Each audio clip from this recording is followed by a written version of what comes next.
from Aqueduct Racetrack. He's Victor Escobar. I'm Lafitte Pinkai. This is Stewards Review. Victor, this somewhat of a new segment we started during the Saratoga meet this summer.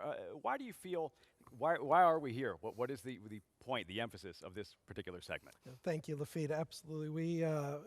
To me, it's really important that we give our customers an inside look into the adjudication process, and I think you're seeing more and more a strong desire to just have an understanding of how we come to our decisions, whether it comes to the demotion of a horse or having to declare horses non-starters. So many aspects affect betting, and when you have that kind of authority, you certainly want to be available to your customers to provide that explanation, because at the end of the day, we're dealing with high dollars and immediate consequences for decisions that we make.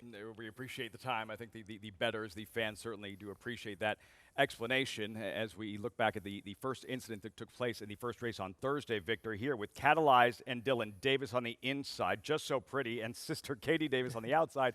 What happens? Yes, coming out from the far turn to home here, we saw some contact between the 6 and the 4, the 6 on the inside with the white and red cap, the 4 to the outside and the green cap. We hung the inquiry to give ourselves a little bit of time to just analyze through the contact, and we wanted to see who initiated the contact first off, and then again the next portion is we have to determine whether or not the incident cost a sufferer an opportunity at a better placing. So as we look on the head-on here, ultimately I was easily satisfied that the outside horse in the green cap actually takes the initial step inward. He's initiating the contact. Number 6 is able to prevail from this and ultimately finishes ahead of number 4. We were able to dismiss the inquiry. That sibling rivalry, Dylan Davis, Katie Davis. So let's say Katie beats Dylan on Just So Pretty on the outside, who, as you mentioned, initiated the contact. Would that have been enough to warrant a disqualification? Certainly would be looking at the race differently, because Dylan's horse is shifted off stride quite a bit, and ultimately the final margin of victory is, I think it was ultimately a nose or less, so we'd certainly take that into consideration when determining whether to demote the horse or not. How much of a factor is that in the decision-making process, the margin of victory? It weighs heavily. It weighs heavily. Of course, we take a lot of things into consideration, including the testimony from the riders and the incident as a whole, but the final margin of victory certainly weighs heavily for me when coming to make that decision, because again, my job, what I'm asked to determine is, did the incident cost the horse an opportunity at a better placing?